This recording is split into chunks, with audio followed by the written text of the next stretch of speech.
you're looking for an inexpensive meal for the whole family to enjoy, why don't you try my chicken rissole recipe? With just a few ingredients, you'll have yourself a superb dinner. So let's get cooking with Chef Mooney. Okay, let's go over the ingredients. Of course, we're going to need some chicken mince. I've got 500 grams of chicken mince there. It's already done. Just buy it from the supermarket, or you can ask your butcher to mince it up for you.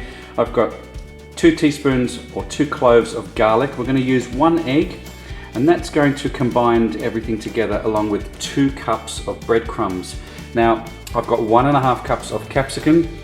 I'm going to use half a red onion.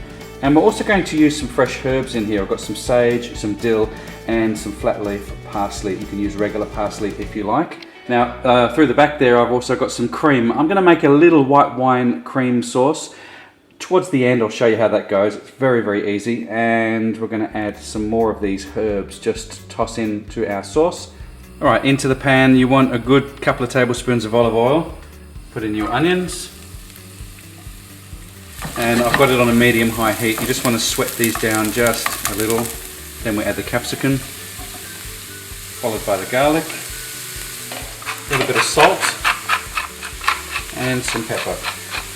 And now I've just chopped up the dill, the sage, and the flat leaf parsley, and I've just tossed all of that in. Just let that cook out a little bit now. So that's had about 2 minutes. It's a little bit soft. I want to let that completely cool down now before we mix it into the chicken. Okay, so my mixture now has completely cooled down. I just want to pour it into a bowl, and you want to save the pan because we're going to cook the rissoles in this pan. Okay, so the chicken mince goes in. There's 500 grams of chicken mince here, and just give that a good mix around. Add 1 whole egg. Give that a good mix. And I've used 2 whole slices of bread. And of course, if you want to make this a little bit more, I guess, healthier, you could add brown bread or seeded bread or wholemeal bread. Okay, so just mix this around now. And we're going to form our rissoles. I'm going to give it a little bit of a season with some salt and some pepper. Okay, so I've just put them on a flat tray. I've got about the size of a tennis ball. This recipe makes about 7. You can make 6 larger ones or smaller ones. Size is up to you. I've kept them all that size. So into our pan, we're going to add 1 tablespoon of olive oil, and then we're going to just fry these on a really gentle medium heat until they're nice and golden brown. And we're going to finish them off in the oven just for about 10 minutes, just to make sure that they're cooked all the way through.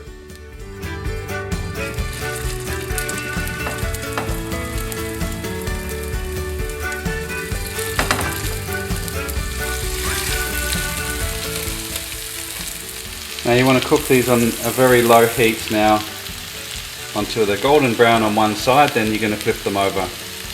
Okay, so they've had about a minute on that side, and just flip them over. They're nice and golden brown.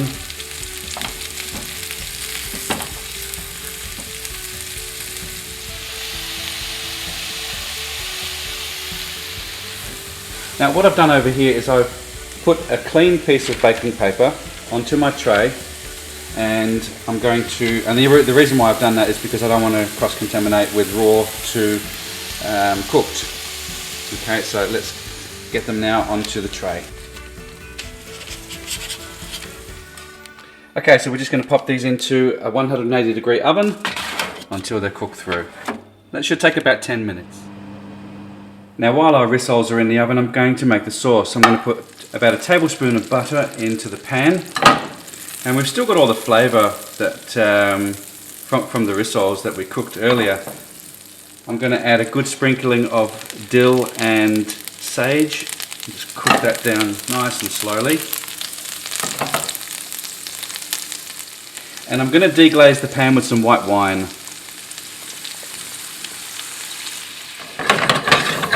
Bring the heat up high now because I want to reduce some of that alcohol away. Okay, so the wine is reduced down by half, and the butter is acting as the thickening agent here. It gives it a nice glossy finish too. And then to this I'm going to add some cream, just a splash of cream, about a couple of 100 mils of cream there. I love the combination of dill and sage together. Just hit it with a bit of salt and pepper. Turn the sauce off and just set it to one side. I'll get some of the steam away there so you can actually see.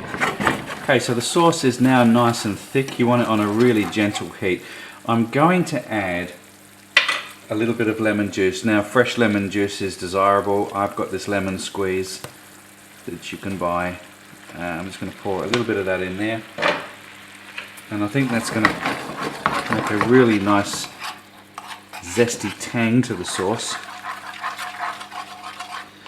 And we are pretty much ready to serve, and I've only just put a little bit of a squeeze in there. I would say about a tablespoon. Okay, it's time to serve up now, and I've done some roast sweet potato with some whole tomatoes. Just in a little bit of olive oil, salt and pepper, and I've roasted them in the oven until they're nice and crispy and soft. We've got our sauce on the back there, and it's about time now to serve everything up.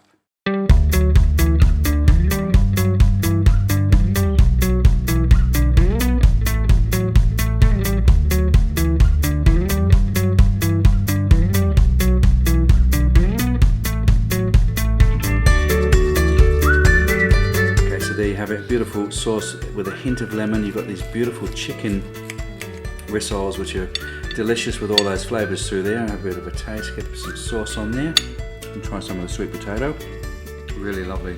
So there you have it, that's my chicken rissole with just a combination of cherry tomatoes there and some sweet potato roasted in the oven. Delicious flavours all complementing each other, I think, on this one, you can see. And that sauce with the hint of lemon through there, the dill and the sage work really well together. Hope you give this recipe a try.